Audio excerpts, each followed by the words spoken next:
You know, it's strange how people can live just a few feet away from you yet act like you don't exist, like your peace, your space, and your comfort don't matter, as long as they're having fun. That's what I learned living in a quiet little court at the end of a cul-de-sac.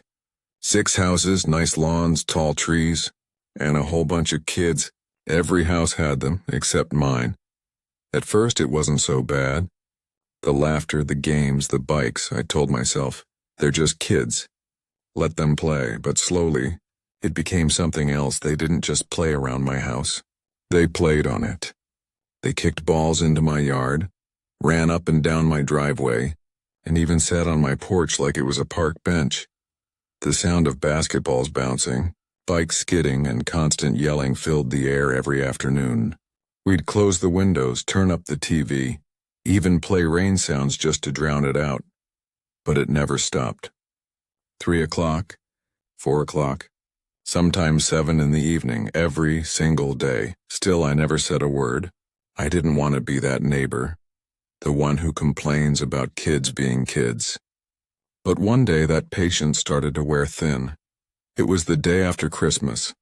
Everyone was showing off their new gifts: shiny bikes, remote-controlled cars, and Nerf guns. But the kids across the court got something special, a brand new basketball hoop. I remember watching from my upstairs window as they unpacked it, excited and laughing. It was big, with a bright orange rim and a black backboard. They struggled a bit putting it together, but they finally managed, and then they rolled it down the street, not to their own driveway, not in front of their house, but right in front of mine. At first I thought maybe they'd move it after a bit. Maybe they just needed flat ground, but nope, that's where they left it. By noon the sound began, dribble, dribble, dribble. Again and again and again, thump, thump, thump, echoing off the walls right under my window. Every bounce hit my chest like a heartbeat I couldn't turn off. It wasn't just noise anymore. It was a headache, a test of patience, a slow drip of frustration that never stopped, and the yelling. Oh, the yelling. Every shot, every laugh, every argument over who fouled who. It filled the entire court. I tried the TV, I tried earphones, I even tried ignoring it. But nothing helped. By evening, my nerves were shot. My quiet little corner of peace had turned into a playground. I told myself, just wait. Maybe their parents will notice. But no one came. No adult, no supervision. Just the echo of basketballs slamming into the pavement and laughter bouncing off the walls. Finally, after days of it, I decided enough was enough. I waited until one of the dads was outside and the one whose kids owned the hoop. I walked up to him calmly and said, "Hey, could you please move the basketball hoop? It's right in front of our house and the noise is getting a little too much." He looked at me and then smirked. "Where?" he asked. I blinked. Maybe in front of your house?" I replied. He shrugged and said, "Well, there's no space. This is the best spot." And just like that, he turned away. His tone wasn't curious. It was sarcastic, like he was daring me to argue. I didn't want to start a fight, so I just said, "Not in front of our house, please." Then I left. I had errands to run and didn't think much more of it. But when I came back a little later, I couldn't believe what I saw. The basketball hoop was now standing in the very middle of the court. Not near any driveway, not on the sidewalk. Right in the center, blocking my car's way out. I stopped and just stared at it. Was he serious? Was this supposed to be some kind of joke? I tried to move around it, but it was positioned perfectly, just enough to make backing out difficult. I could feel the anger rising inside me. It wasn't about a game anymore. It was about respect, or rather, the lack of it. I took a deep breath, backed my car out carefully, and left. The sound of kids laughing behind me burned in my ears. That night I sat in my living room, listening to the rain outside, trying to calm down. The dribbling had finally stopped, and for a few hours, it felt peaceful again. But peace never lasts long when people like that are around. The next morning, Around 6 a.m. I went to the kitchen to make some coffee. The rain was still coming down softly, tapping against the window. I looked out at him and froze. There it was again. The basketball hoop. Back in front of my house, no kids outside. No one playing. Just standing there like a silent message. They had moved it there sometime during the night or early morning. For no reason at all. No game, no fun, just pettiness. I stared at it for a long time, the coffee growing cold in my hands. That's when it hit me. This wasn't carelessness. It was intentional. They knew it bothered us, and they wanted to prove they could do whatever they wanted. That's when something inside me changed. I wasn't going to let this slide anymore. I wasn't going to keep being quiet while someone else disrespected our home. I grabbed my phone and took pictures. Front view, side view, even a close-up of how it blocked the sidewalk. Then I opened my laptop and started reading through our HOA rules. And there it was, written clear as day on no basketball hoops and sports nets, or recreational equipment may be placed on public streets, sidewalks, or shared driveways. All such equipment must remain on the homeowner's private property. They were breaking the rule. Not just being rude, but officially violating the community policy. Finally, I felt like I had something to stand on. Something stronger than just frustration. Something fair. That morning, we drafted an email to the HOA attaching all the photos, dates, and a short note explaining the situation. We hit send, and as I sat back in my chair, I whispered to myself, "Let's see how they like playing this game now." I thought the noise was the worst part. But I was wrong, because what happened next was louder than any basketball could ever be. The next few days were quiet. Too quiet. The hoop still stood in front of my house, wet from the rain, like a stubborn reminder that they didn't care. But there was no bouncing, no shouting, no laughter. Just the soft hum of rain and the sound of cars driving by. Then, on the third morning, a white SUV pulled into the court. It wasn't a neighbor's car. It was the HOA inspector. He stepped out, clipboard in hand, and started taking pictures of the hoop from every angle. I peeked through the blinds, trying not to smile. Finally, someone else could see what we'd been living with. After a few minutes, he walked up to the neighbor's door and knocked. The dad opened it, still in his slippers, looking confused.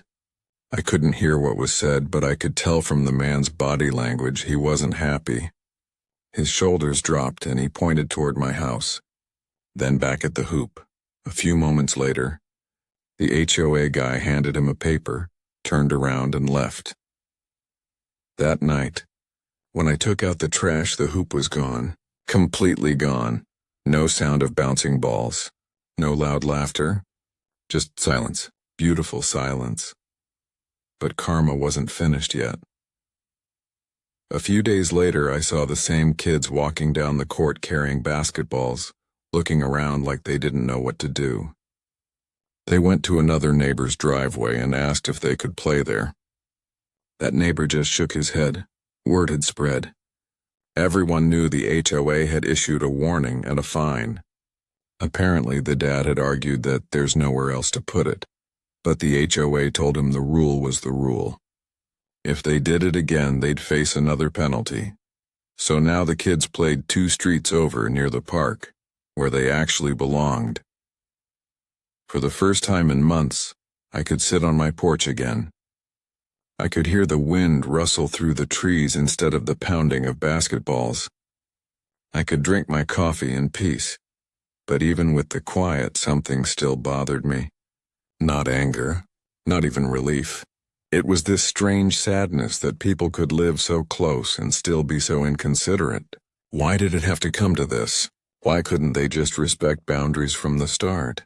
Maybe some people only learn when consequences show up at their door. A week later, I ran into the dad while checking the mail. He didn't say hello. He didn't smile. Just muttered, "You didn't have to report us." I looked at him and replied softly, "I asked nicely first." "You didn't listen." He said nothing. Just walked back to his house, his face red with embarrassment. From then on, we barely saw them outside. No more noise, no more mess, just quiet evenings and peaceful mornings again. And every time I looked at the empty space where the basketball hoop used to be, I couldn't help but smile a little. Because it wasn't just about a hoop. It was about standing up for myself when someone crossed the line. You see, people think karma is some big, dramatic moment. Lightning from the sky, instant payback. But sometimes, karma is patient. Sometimes it lets people dig their own hole one careless act at a time. And when it finally strikes, it's not with anger, but with balance. Those kids lost their hoop spot not because I wanted revenge, but because they refused to respect others. And now, every time they want to play, they have to walk an extra block carrying their heavy basketball, remembering the rule they ignored. That's karma. Quiet, simple, and fair. About 2 weeks later, I was sitting in my living room when I heard a small knock at the door. When I opened it, I saw one of the younger kids from across the street, maybe 10 or 11. He looked nervous, holding a small folded note. My dad told me to give you this," he said. I took the paper and thanked him. Inside was a short message. "We'll make sure the kids don't bother you anymore. Sorry for the trouble. No name, no signature. Just that, and honestly, that was enough." I smiled and waved at the boy as he ran back home. For the first time, I felt peace, not just the quiet kind, but the kind that comes when you know you handled something the right way. I didn't yell. I didn't fight. I just stood my ground and let karma do the rest. Living there taught me something about people. You can't control how others behave, but you can control how you respond. Sometimes being silent doesn't mean being weak. It means saving your energy for the right moment. That day after Christmas, I thought I was losing my mind from all the noise. But in the end, it became one of those small life lessons you never forget. Respect goes both ways. And when people forget that, life has a funny way of reminding them. Now every evening when the sun sets and the court grows quiet, I look outside and smile. No basketballs, no shouting, no chaos. Just the calm rhythm of a neighborhood that finally learned its limits. And if you ask me what I learned from it all, I'd say this: don't let anyone bounce their problems into your peace. Stand your ground, stay calm, and let karma take the final shot, because sooner or later, it always does. If you enjoyed this story, make sure to subscribe for more real-life neighbor dramas and satisfying karma stories. Hit the like button if you believe in poetic justice, and share this video with someone who's ever dealt with noisy neighbors. Remember, sometimes silence is the loudest revenge.